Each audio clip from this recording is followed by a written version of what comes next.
Welcome to the Gateway Drug to our regular news series. Let's get started.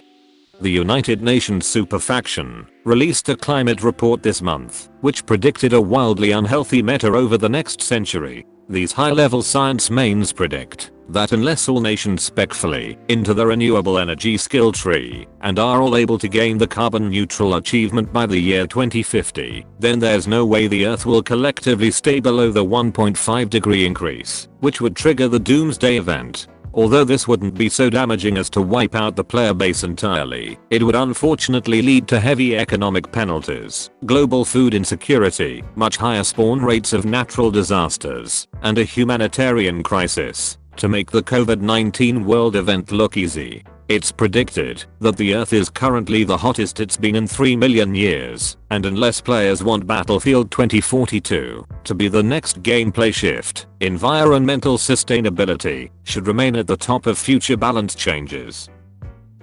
The Olympic Summer Games event finally concluded this month, with the United States unsurprisingly cleaning up first place, followed by mainland Taiwan in second, Japan enjoying their home ground advantage in third, the glorious motherland in fourth, the not so glorious Russian Olympic Committee in fifth, and the nation who lost to a bunch of birds in sixth. Some notable winners include the sunny nation of Norway scoring gold in beach volleyball, Japan snagging an upset victory over China in table tennis, China beating the United States at shooting, and Japan beating out the US in both skateboarding and baseball. Commentators argue that pro-baseball contracts and drug tests were likely the reason for these losses for both baseball and skateboarding respectively. The Summer Olympics are expected to visit Paris, Los Angeles, and Brisbane over the next 11 years.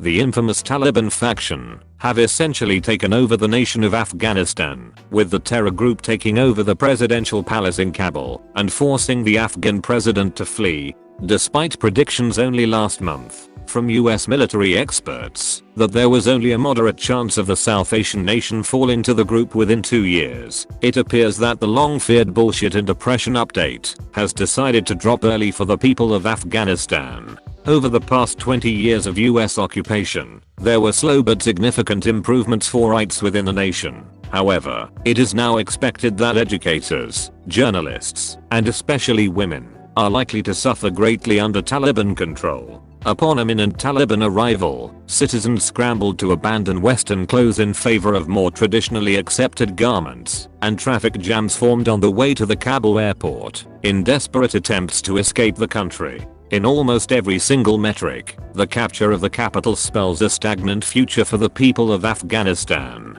As this is an oversimplification, we intend to provide a more detailed breakdown in our regular news coverage. At the same time, a bank robber in the UK was arrested after the handwriting on his threatening note proved to be unreadable. Facebook bans 300 accounts who claimed COVID-19 vaccines would turn humans into chimpanzees, and Chinese state media calls video games, electronic drugs,